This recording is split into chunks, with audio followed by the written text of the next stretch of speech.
Senhoras e senhores, irmãs e irmãos em Cristo, a paz de Deus e a sua graça seja sobre você, sua família, seus projetos, todas as áreas da sua vida.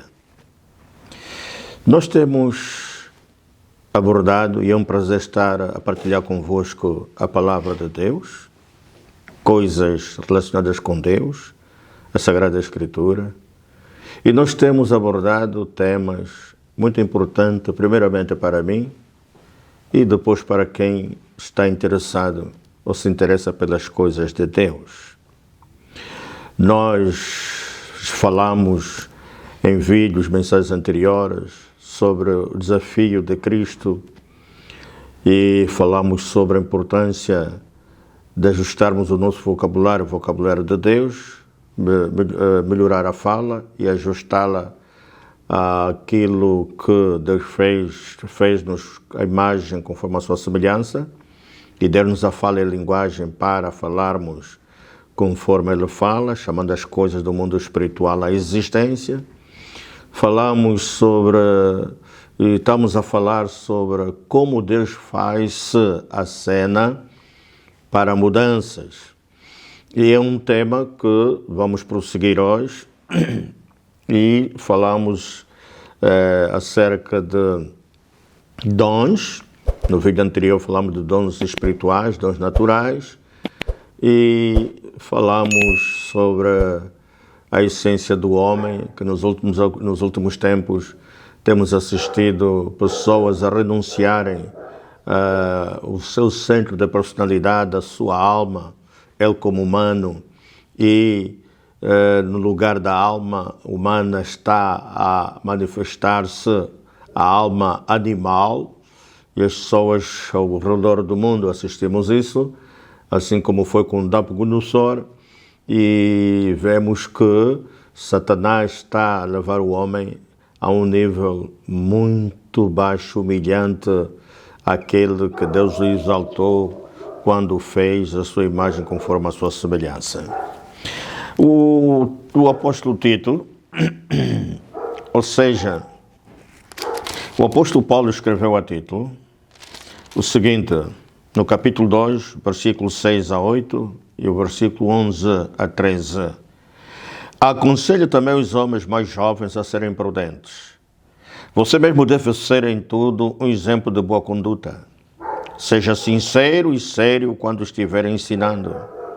Use palavras certas para que ninguém possa criticá-lo e para que os inimigos fiquem envergonhados por não terem nada de mal a dizer a nosso respeito. Pois Deus revelou a sua graça para dar a salvação a todos. Essa graça nos ensina a abandonarmos a descrença e as paixões mundanas e a vivermos neste mundo uma vida prudente, correta e dedicada a Deus, enquanto ficamos esperando o dia feliz em que aparecerá a glória do nosso grande Deus e Salvador Jesus Cristo.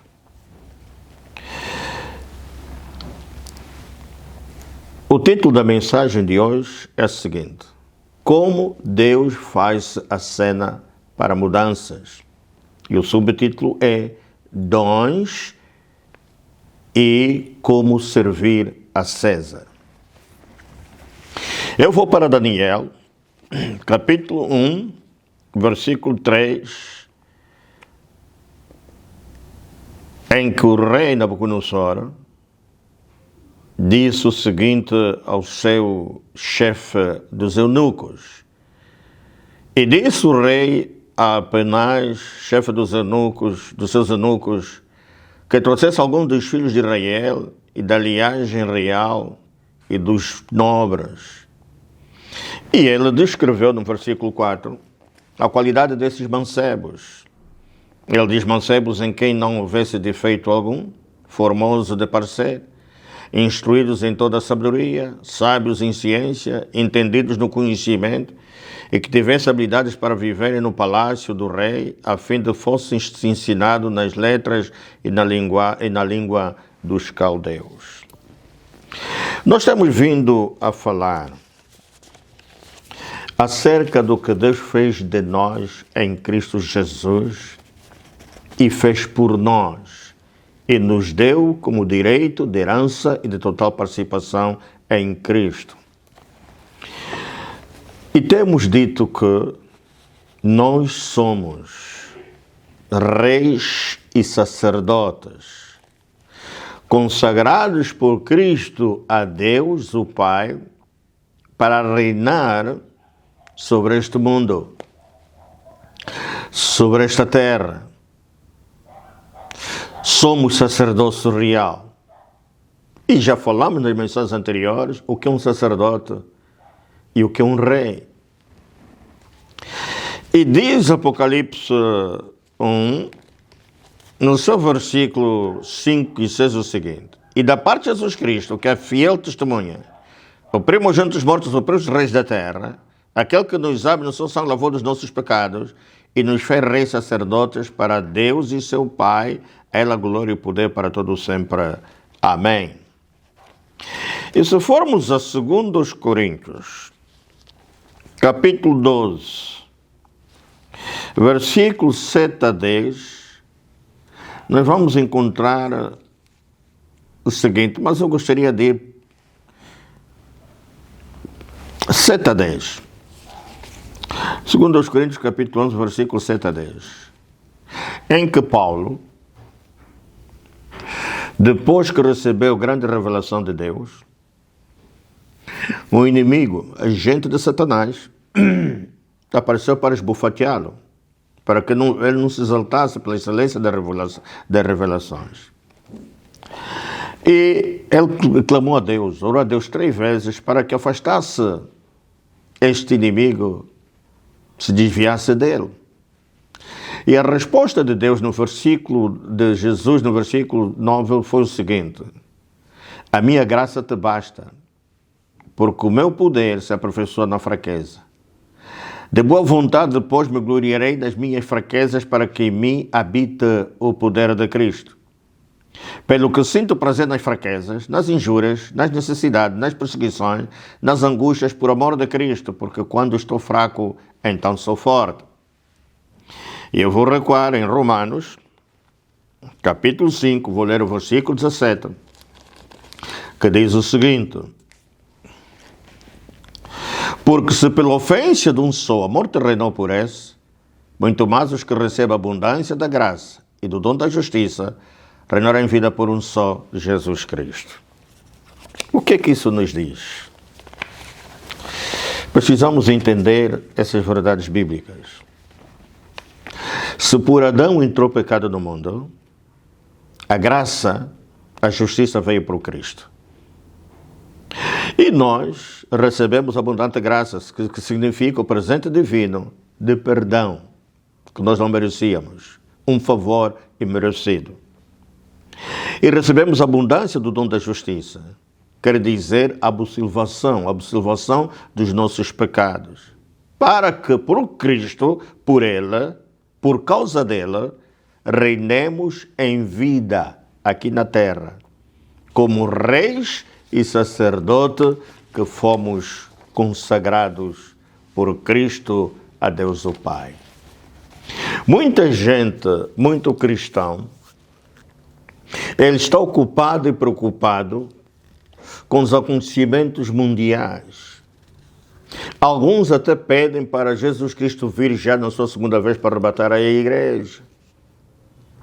Outros estão distraídos com esses acontecimentos e eles omitem acontecimentos que estão a acontecer neste tempo, que é resultado do apartamento de Deus.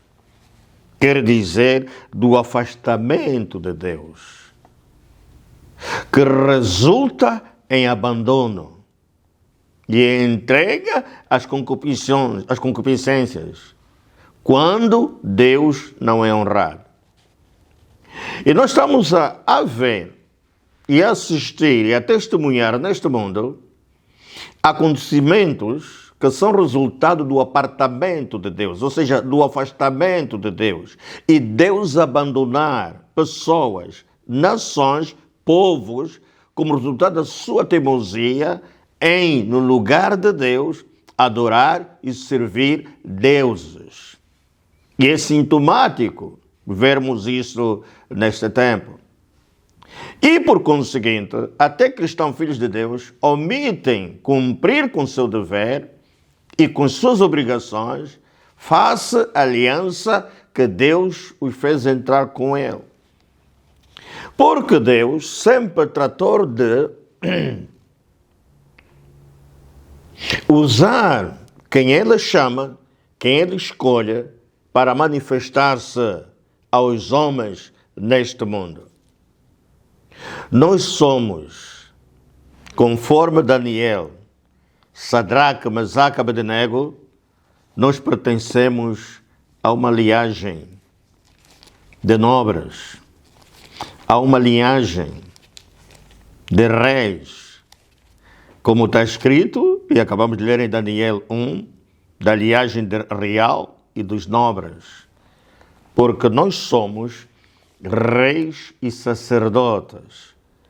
Temos reino para governar, com recursos para gerir, temos limitações fronteiriças, delimitadas espiritualmente e fisicamente, temos sacerdócio para ministrar e administrar as coisas santas de Deus, desde o casamento, a família, a sociedade e a nação. E nós vemos, recuando no tempo, que quando Abrão e Sarai ainda não lhes fora, ou não tivesse sido mudado o nome, e Abrão foi para o Egito por causa da seca, Deus revelou-se ao rei Faraó. Quando ele decidiu tomar Sara para ser sua mulher, e Deus impediu, e revelou-se a ele.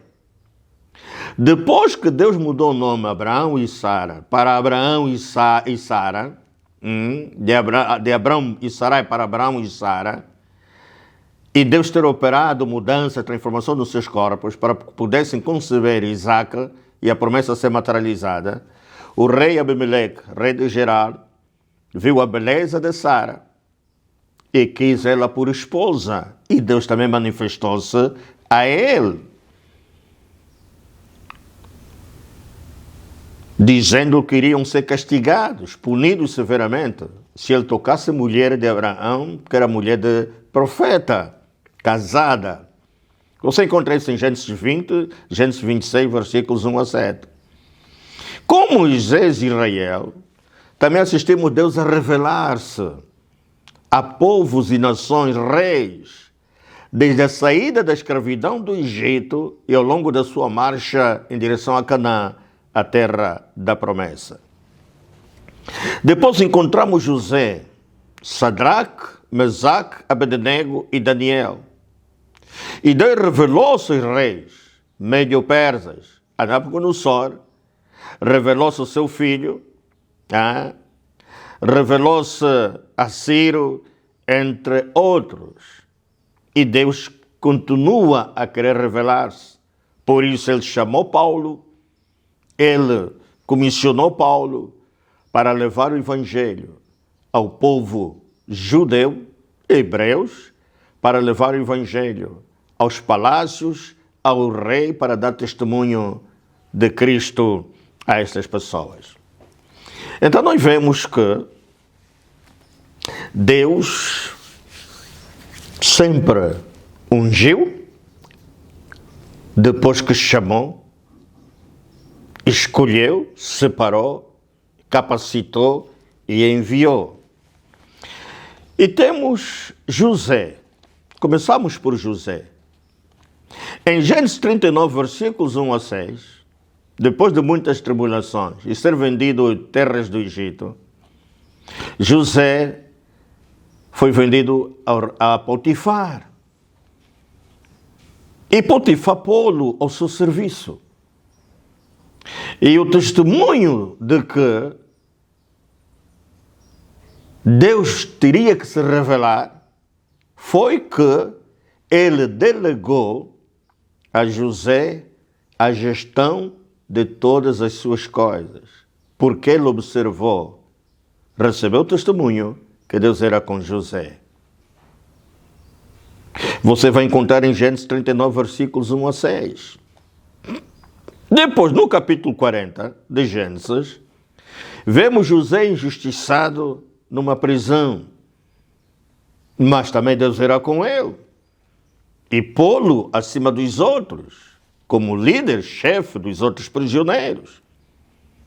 E da prisão foi o trampolim para, no capítulo 41, Deus exaltar José no palácio. Aleluia! Meus irmãos, minhas irmãs, senhoras e senhores, falamos dos dons naturais e dos dons espirituais. E vimos que Deus deu dons aos homens, inclusive rebeldes. E toda a capacitação, ou seja, a tua formação, as habilidades, vem de Deus. E onde quer que você serve, exerce esses dons, naturais ou espirituais, é um plano, um projeto de Deus, um propósito de Deus para a sua vida, aí onde você exerce esses dons.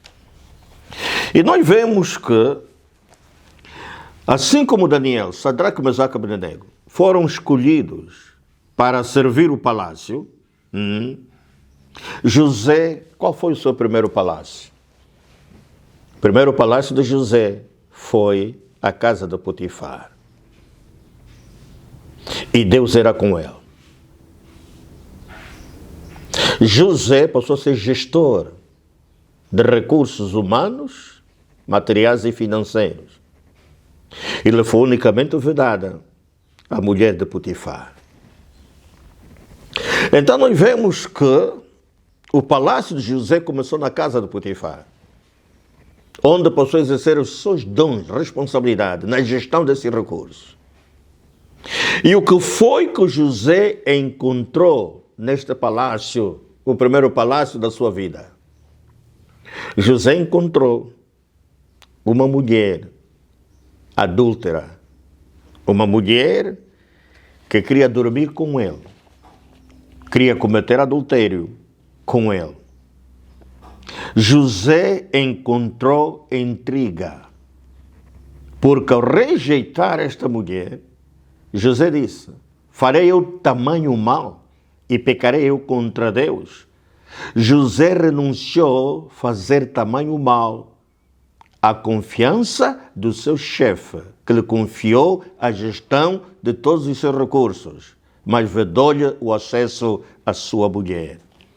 José rejeitou fazer-se mal a ele mesmo, porque seria prejuízo para ele no exercício dos seus dons face o chamado de Deus, para um propósito de Deus, um plano de Deus, que viria salvar nações em tempo de crise, em tempo de seca.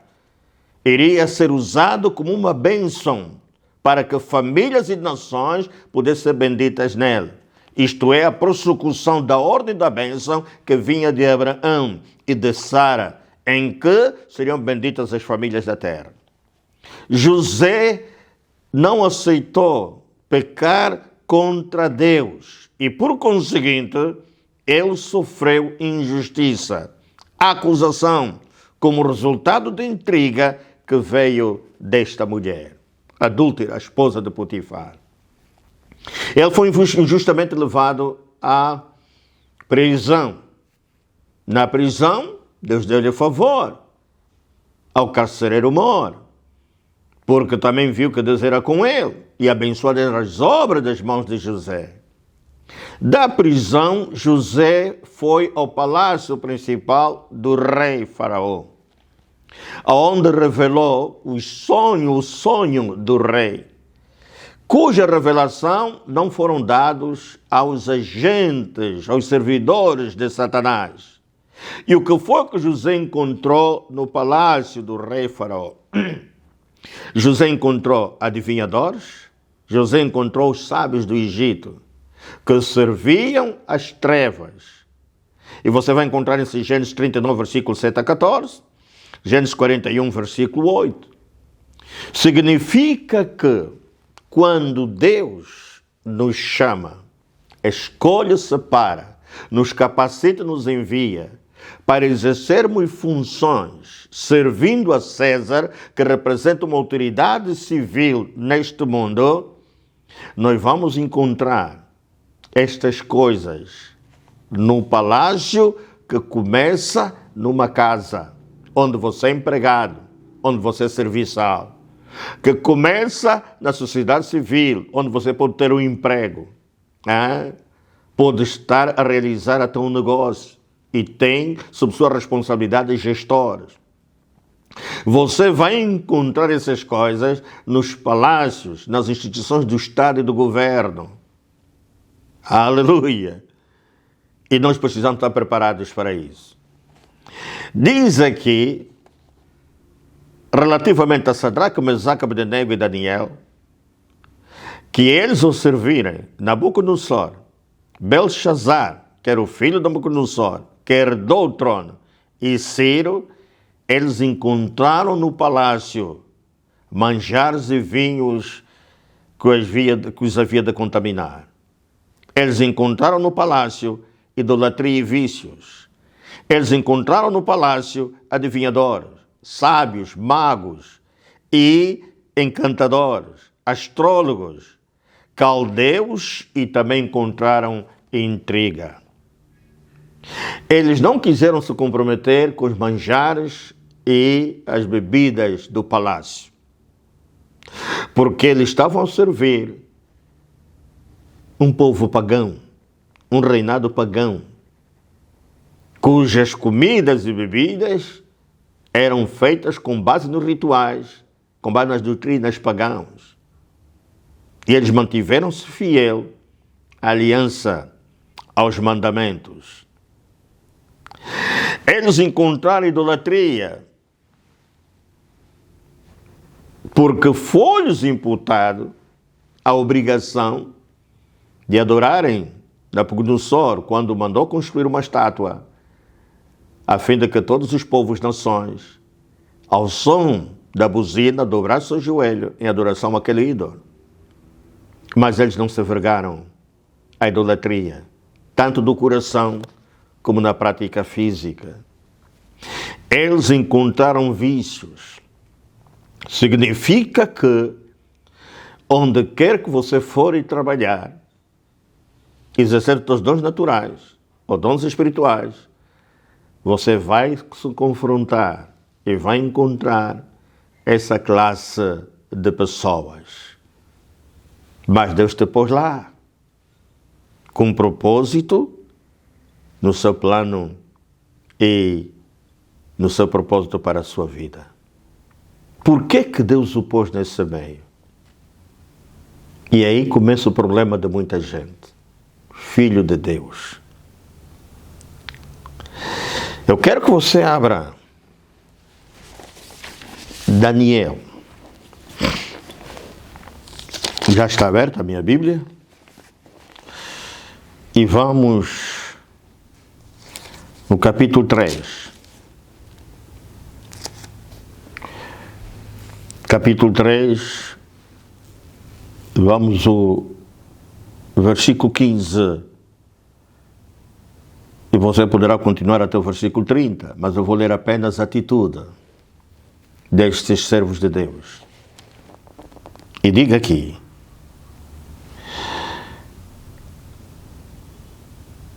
o versículo 15 diz assim: agora, pois, se estás prontos, quando ouvides o som da buzina, do pífaro, da guitarra, da harpa, do saltério, da gaita de flores e de toda a sorte de música, para vos prostrares e adorares a estátua que fez. Bom é, mas se não adorares, sereis lançados na mesma hora dentro do forno do fogo ardente. E quem é o Deus que vos poderá livrar das minhas mãos? Responderam Sadraque, Mesaque e Abdenego, e disseram ao rei Nabucodonosor: não necessitamos de te responder sobre este negócio. És que o nosso Deus, a quem nós servimos, é que nos pode livrar. Ele nos livrará do forno do fogo ardente e da tua mão, ó rei. E se não, fica sabendo, ó rei, que não serviremos os teus deuses, nem adoraremos a estátua de ouro que levantaste. Então Nabucodonosor se encheu de furor e se mudou o seu aspecto, o aspecto do seu semblante contra Sadraque, Mesaque e Abednego. Falou e ordenou que o forno se aquecesse 7 vezes mais do que se costumava aquecer. E ordenou os homens mais fortes que estavam no seu exército que atassem Sadraque, Mesaque e Abednego para os lançarem no forno do fogo ardente. Você poderá continuar a ler e vai ver que aconteceu, mas não aconteceu mal nenhum a Sadraque, Mesaque e Abednego, antes pelo contrário, aqueles que lançaram eles no fogo ardente, na fornalha do fogo ardente, e com ele estava um anjo parecido com o Filho do Homem, Jesus. Significa que na fidelidade, aliança, na integridade, Deus está contigo. Deus está presente. Quando guardamos os seus mandamentos, quando ouvimos a sua voz, nos achegamos a Ele, e quando somos fiel à aliança, e quando não negamos. Isso significa que o conselho que uma mãe deu a seu filho, o rei Lemel, é o princípio de sabedoria no exercício da função ou dos dons ao serviço de César. Disse esta mãe em Provérbios 31 e que vamos ler na próxima mensagem, no próximo vídeo. Deus abençoe você. Até o próximo vídeo.